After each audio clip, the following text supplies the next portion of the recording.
manolotra ny arahabatoko ny fantalovana rindrin-drahona na le antsoina hoe front ao atsimony Madagasikara ao no amaritra ny toetry ny androntsika ato anatin'ny telo andro avy. Vokatra izay indrindra dia saika ho maina aloha manerana amin'ny Madagasikara ary hiaina be mihitsy ny tandrotsakorana afa-tsy ny any amin'iny faritra atsimo iny ihany no mety ho sembanana orana tandrifin-drahona indraindray. Ny zavona ihany koa dia azo vahana amin'ny ankamaroany ny faritra maro eto amin'ny afovoantany sy any amin'ny atotan'ny faritra atsimo ary ny ilany atsimo atsinanany Madagasikara. Maripana tsy dia misy fiovana misongadina fa angatsika hatrany ny alina sy ny voamaraina. Vinan'ny toetry ny andro ho amin'ny rahampitsy maraina raha jerena amin'ny antsipriany dia mety hisy tandrifin-drahona iserana ny voamaraina any amin'ny manodidina ny nosy be, andrahona na andrahona mitsitokotoko ny any amin'ny faritra Ambatsoa, Analanjorofo ary atsinanana ny faritra hafa kosa dia ho maina ny andro amin'ny akapobeany na ibalika tanteraka mihitsy ingaby masoandro aorian'ny zavona na azavotany voamaraina ho an'ny akamaroany ny faritra maro eto amin'ny afovoantany, ny tapany atsimo ary ny ilany atsimo atsinanany amin'ny Madagasikara. Raha ny tolakandro kosa indray dia andrahona amin'ny akapobeany ny aty amin'ny Antala, Analanjorofo ary Ambatsoa atorak'izay ihany koa ny any Samborano. Mety hisy tandrifin-drahona iserana noho ny fantalovana rindrin-drahona any amin'ny tendrony atsimony amin'ny Madagasikara.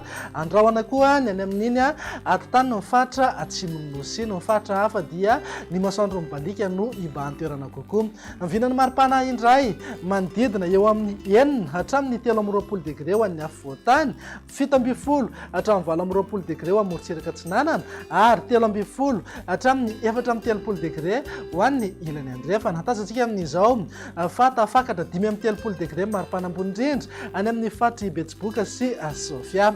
Vinan'ny toetry ny andro ny sabotsy kosa indray ary dia mety ahazo orana amin'ny fiafaran'ny tolakandro na ny alina any amin'ny manodidina ny faritra Ambatsoa sy Analanjorofo. Ny faritra hafa dia ho maina ny andro amin'ny akapobeany.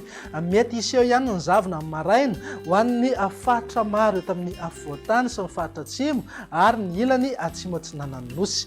Vinan'ny maripana tsy dia misy fiovana misongadina aloha raha noharina ny zoma fa manodidina eo amin'ny 9 hatramin'ny 13 degré hatrany ho an'ny faritra anatiny, 17 hatramin'ny 20 degré morontsiraka atsinanana ary 13 hatramin'ny 13 degré ho an'ny ilany andrefana.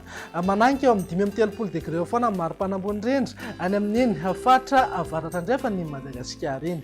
Andao faranana ny vinan'ny toetry ny andro amin'ny alahady ary izay dia mety mbola azorana ihany any amin'iny morontsiraka atsimon'ny nosy iny fa faritra hafa kosa dia ho maina tanteraka mihitsy ny andro amin'ny akapobeany. Ny zavona ihany koa dia mety mbola hitoetra ihany ny voamaraina ho an'ny afovoantany iray manontolo sy any amin'iny ilany atsimo atsinanany Madagasikara iny.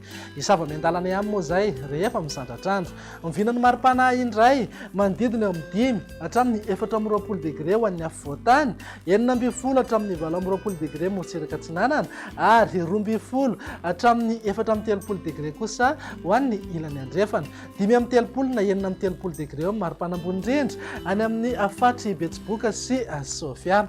Dia izay indray vinan'ny toetry ny andro ato anatin'ny telo andro avy. Manome fotoananao ho amin'ny manaraka indray. Veloma tompoko.